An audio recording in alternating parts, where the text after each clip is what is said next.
আসসালামু আলাইকুম।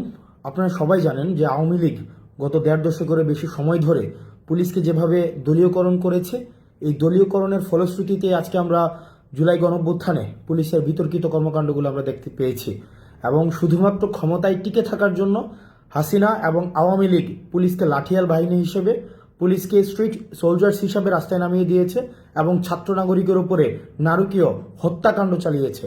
এবং এই যে পুলিশের এই বিতর্কিত ভূমিকাটির কারণে আজকে আস্থার সংকটে সমগ্র পুলিশ বাহিনী পড়েছে।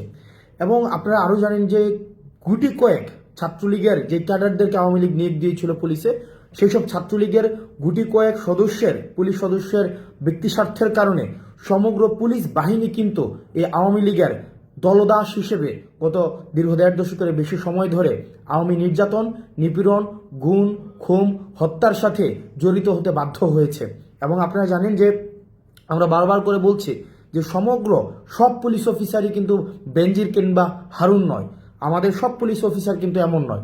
সেই জায়গা থেকে এই জুলাই গণঅভ্যুত্থান পরবর্তী সময়ে এটি পুলিশের দায়িত্ব। মানুষের অনাস্থা তারা মানুষের অনাস্থার কারণ হয়েছে। এখন তাদেরকে কাজের মধ্য দিয়ে প্রমাণ করতে হবে তারা ছাত্র নাগরিকের পুলিশ এবং ছাত্র জনতার পুলিশ। ছাত্র নাগরিকের তারা গত 15 বছরের বিতর্কিত কর্মকাণ্ডের কারণে পুলিশের সাথে মানুষের একটি দূরত্ব তৈরি হয়েছে, ছাত্র নাগরিকের দূরত্ব তৈরি হয়েছে। এখন পুলিশ দায়িত্ব নিয়ে এটিকে সংশোধন করতে হবে। পুলিশ দায়িত্ব নিয়ে ছাত্র নাগরিকের সাথে পুলিশ তার যে বিতর্কিত কর্মকাণ্ডগুলোর সেগুলোর উত্তরণ ঘটাতে হবে। সেজন্য পুলিশ যে কাজটি করতে হবে সেটি মানুষের আস্থা অর্জনের জন্য পুলিশের মধ্যে যে মেন্টালিটি তৈরি হয়েছে। আজকে আমরা দেখেছি বেনজিরকে বক্তব্য দিয়েছে যে 90% পুলিশ আওয়ামী লীগের পুলিশ। মানুষের আস্থা অর্জনে আপনাদেরকে এটি নিশ্চিত করতে হবে যে এই ফেসিবাদী আওয়ামী লীগ দীর্ঘ দেড় দশকের বেশি সময় ধরে মানুষের মানবিক মর্যাদা নষ্ট করেছে, মানুষকে যে ন্যূনতম যে হিউম্যান ডিগনিটি রয়েছে সেটিরও স্বীকৃতি দেয়নি।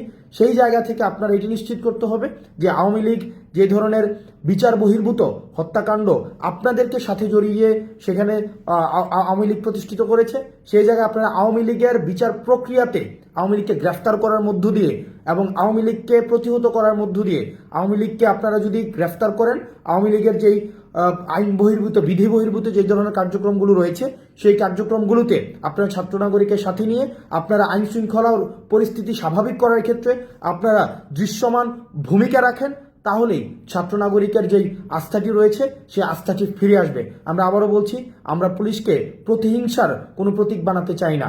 আওয়ামী লীগ আপনাদেরকে ছাত্র নাগরিকের বিরুদ্ধে সমগ্র পুলিশকে ছাত্র নাগরিকের বিরুদ্ধে দাঁড় করিয়ে দিয়েছে। সুতরাং এটি এখন আপনাদের কাজ যে আপনারা ছাত্র নাগরিকের যে প্রত্যাশার প্রতিফলন আপনাদের কাজের মধ্য দিয়ে ঘটাবেন। আমরা আমাদের জায়গা থেকে আপনাদেরকে সহযোগিতা করব। আপনারা যদি মনে করে থাকেন ছাত্র নাগরিকের আপনাদের কাজে সহযোগিতা করতে পারে, আমরা সামাজিকভাবে আপনাদের কাজে আমরা সহযোগিতা করব। অন্যদিকে বাংলাদেশ সেনাবাহিনী আমাদের 5ই অগাস্টে যে তাৎপর্যপূর্ণ ভূমিকা রেখেছে, সেই তাৎপর্যপূর্ণ ভূমিকা রাখার জন্য বাংলাদেশ সেনাবাহিনীর যে অবদান সেটি ইতিহাসে সবসময় আমরা শ্রদ্ধার সাথে স্মরণ করব। কিন্তু 5ই অগাস্টে আমাদের সেনাবাহিনীর যিনি প্রধান রয়েছেন সর্বজন শ্রদ্ধেয় জেনারেল ওয়াকার সাহেব বলেছিলেন যে দেশের পরবর্তী আইন শৃঙ্খলার যে পরিস্থিতি স্বাভাবিকীকরণের ক্ষেত্রে ওনারা গুরুত্বপূর্ণ ভূমিকা রাখবেন। এবং সেনাবাহিনীকে ম্যাজিস্ট্রেসি পাওয়ার দেওয়া সত্ত্বেও আমরা ফিল্ড লেভেলে দৃশ্যমান এটির প্রয়োগ দেখছি না।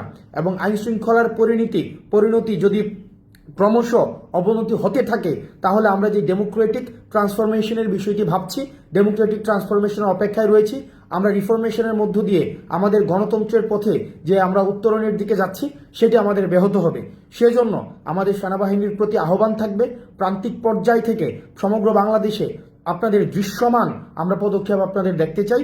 এবং আইন শৃঙ্খলা স্বাভাবিকরণের ক্ষেত্রে ছাত্র নাগরিককে সাথে নিয়ে আমরা এই নিশ্চয়তা দিচ্ছি, আমরা পরবর্তী বাংলাদেশ বিনির্মাণের ক্ষেত্রে আমরা ছাত্র নাগরিকদের সাথে নিয়ে আপনাদের যে পরবর্তী পদক্ষেপ রয়েছে আইন শৃঙ্খলা স্বাভাবিকীকরণের ক্ষেত্রে, সেক্ষেত্রে আপনারা দৃশ্যমান পদক্ষেপ নেবেন। এবং আপনাদের যে ম্যাজিস্ট্রেসি পাওয়ার দেওয়া হয়েছে সেটি দৃশ্যমান আমরা প্রয়োগ দেখতে চাই। এবং আমরা দেশের সাধারণ মানুষকে বলতে চাই যে দেশের সেনাবাহিনী, পুলিশ এটি রাষ্ট্রের একটি গুরুত্বপূর্ণ উপাদান, তারা আমাদের প্রতিযোগী নয়, এই সংস্থাগুলো আমাদের সহযোগী।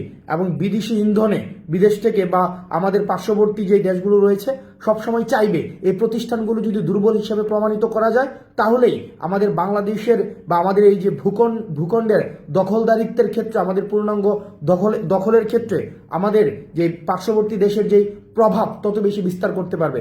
সেজন্য আমাদের প্রতিষ্ঠানগুলোকে শক্তিশালী করতে হবে এবং প্রতিষ্ঠানগুলোকে দুর্বল করার ক্ষেত্রে যত ধরনের ষড়যন্ত্রই আওয়ামী লীগ থেকে করা হোক না কেন, সেগুলো আমরা অবশ্যই সেগুলোর বিরুদ্ধে আমাদের সবসময় আমাদের সরব অবস্থান থাকবে। বাংলাদেশ সেনাবাহিনী এবং পুলিশের প্রতি আহ্বান থাকবে, যে আওয়ামী লীগীকরণ করা হয়েছে, দলীয়করণ করা হয়েছে, সেই জায়গা থেকে আপনারা সেই জায়গার মনস্তাত্ত্বিক উত্তরণ আপনাদেরকে ঘটাতে হবে এবং এটি আপনাদের মনস্তাত্ত্বিকভাবে এটিকে আপনাদেরকে এই জিনিসটিকে আপনাকে অ্যাকনোলেজ করতে হবে যে আমরা ফেসিবাদ উত্তর বাংলাদেশে আমরা বসবাস করছি এবং এই পোস্ট যে এই রেজিম সিচুয়েশনে আপনাদেরকে ছাত্র নাগরিককে সাথে নিয়েই পরবর্তী বাংলাদেশ বিনির্মাণ করতে হবে। আমরা আপনাদেরকে সহযোগিতা করতে চাই। আমরা চাই বাংলাদেশ স্থিতিশীল হোক। আমরা চাই আমাদের বাংলাদেশের প্রত্যেকটি মানুষ সাম্য, মানবিক মর্যাদা এবং সুবিচারের সাথে বাংলাদেশে বেঁচে থাকুক। আসসালামু আলাইকুম।